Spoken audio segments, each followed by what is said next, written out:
Com uma provocação à plateia, a primeira e única mulher à frente de um juizado do torcedor no Brasil defendeu a abertura de mais espaços como o dela às mulheres. É um campo naturalmente masculino, todo mundo sabe disso, mas não me agrada a existência de termos apenas uma única mulher. Eu gostaria que tivéssemos muitas, para que a gente pudesse realmente passar as experiências de como a abordagem feita por um colega do gênero masculino é diferente do que nós, mulheres, sentimos na pele. Você na condição de jornalista e tantas outras mulheres que trabalham dentro de locais, de ambientes masculinos. A magistrada também compartilhou algumas situações vividas por ela à frente do juizado do torcedor e grandes eventos no estado do Mato Grosso. A torcida da Gaviões da Fiel indo até Cuiabá num jogo e ter que ouvir de metade do estádio que meu nome é Patrícia. Patrícia mostra a bateria, se referindo especificamente a uma parte do meu corpo. Então isso para nós é muito diferente. A dificuldade que você tem, por exemplo, para fazer entender que você na condição de magistrada e mulher, você também manda. Não muitas vezes, não raras vezes, eu determino algumas coisas para os policiais, são todos do gênero masculino, e eles dizem para mim assim, mas doutora, então nós não podemos nos omitir.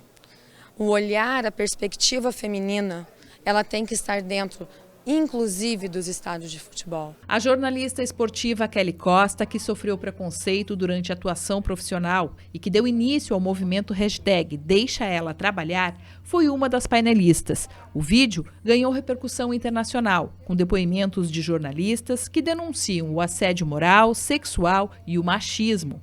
Kelly destacou os resultados que o movimento trouxe. A criação do movimento Deixa Ela Trabalhar, ele já é uma espécie de encorajamento, né? Porque vários jornalistas, cerca de 100 de todo o Brasil, se reuniram para fazer um vídeo manifesto e dizer que não se conformam mais em passar por situações de violência, de assédio moral, assédio sexual nos seus ambientes de trabalho e também, isso eu me refiro a redações, mas também nos estádios de futebol, nas ruas, quando estão fazendo alguma cobertura esportiva. Outro resultado muito importante também foi uma mudança de comportamento. Eu sinto isso com torcedores logo depois que o movimento foi lançado e esse vídeo ele foi exibido em estádios de futebol do Brasil todos os clubes da Série A mostraram.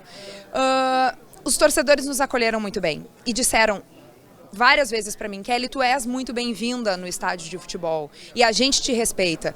E eu percebi uma mudança de comportamento também de colegas que tinham atitudes preconceituosas, machistas e que desvalorizavam a presença da mulher dentro da redação.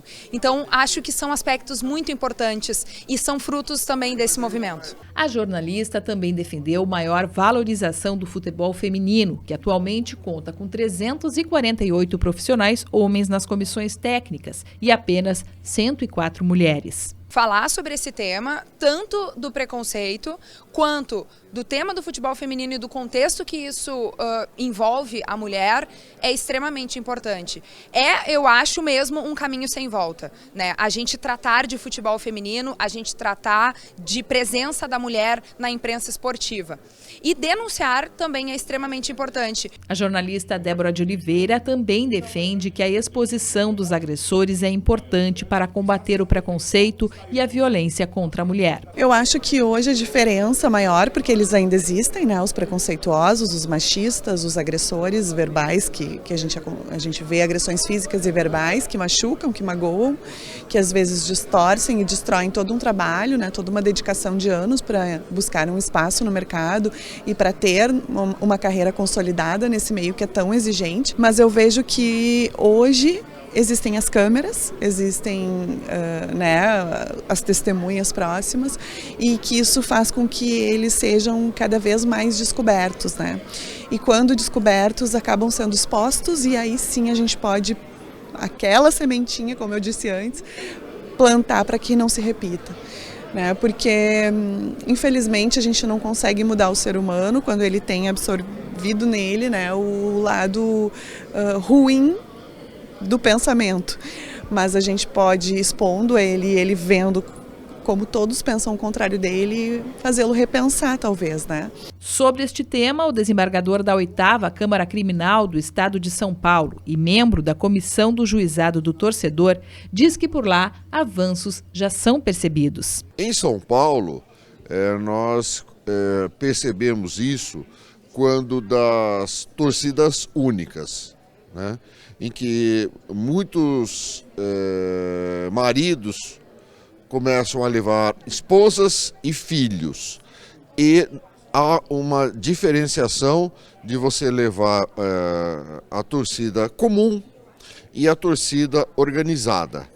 Então, com a presença de mulheres e filhos, as torcidas organizadas, que são diferenciadas de ficar somente uma durante o jogo, ela passa a respeitar a mulher dentro dos estádios. Uma análise da violência verbal dentro dos estádios também foi apresentada pelo pedagogo Gustavo Andrada Bandeira. O estádio acaba quando você é inserido lá desde pequeno. Eu fui inserido com 5 anos. A gente já aprendia que ali poderia se xingar. Na minha casa eu não xingava. Eu cheguei no estádio, um monte de palavrão, um monte de xingamentos. Meu pai me disse, não, aqui pode. Só que ao longo dos anos a gente vê que o que pode naquele ambiente não é sempre a mesma coisa. Então, eventualmente, poderão coisas distintas. E aí que a gente entende que um conteúdo da educação, pensando o que está se ensinando, o que se está aprendendo, nos autoriza a imaginar que outras coisas poderão aparecer, algumas poderão ser excluídas.